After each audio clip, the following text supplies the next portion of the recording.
We have a key member of the Young Turks who says that she has left the Democratic Party after she was molested by a homeless man with an erection in Los Angeles. She says she was shamed by liberals for stating that she feared leaving her house after the incident. In 2022, it was around March. I was walking my dog. It was not quite dark yet, but the sun was setting. As I'm walking my dog, I see these two guys that were just kind of like moving around weirdly. You know, they seemed kind of manic and their clothes were tattered. So I knew that they were probably homeless. And I also knew that they're probably on something just based on like the twitchy way they were acting.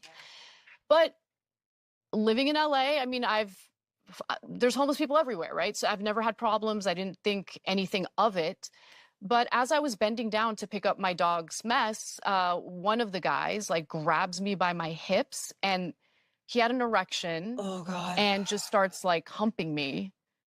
And I didn't know what to do. Like I was terrified. I didn't have a weapon on me. Yep. Like I had no way of defending myself.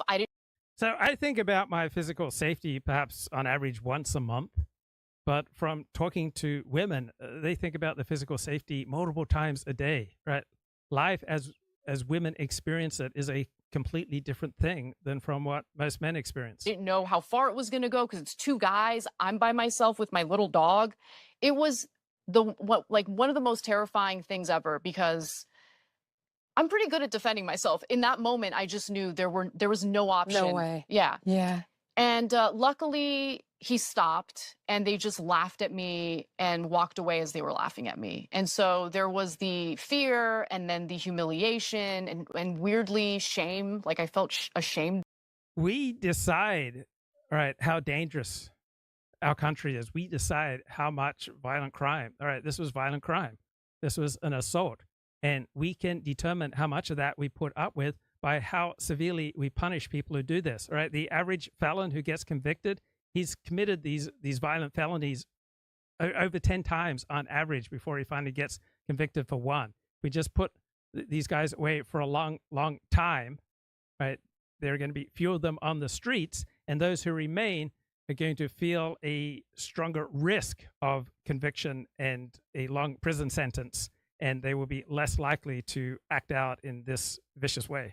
For some reason, and it was awful. And it was really taking a toll on my mental health because I have to walk my dog, right? So at least 2 or 3 times a day, I'm going outside kind of scared. And so I opened up about this on the show.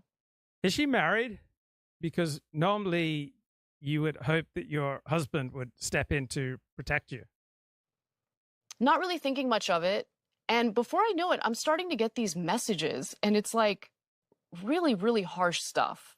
And it's about how you are painting a picture of the homeless community. You know, how could you be like this? You know, these are your unhoused neighbors and they need help. A few people accused me of being racist when I had never disclosed the race of the individuals who did this to me. And in fact, they were white. And so like when they started accusing me of being racist, I'm like, wait a minute.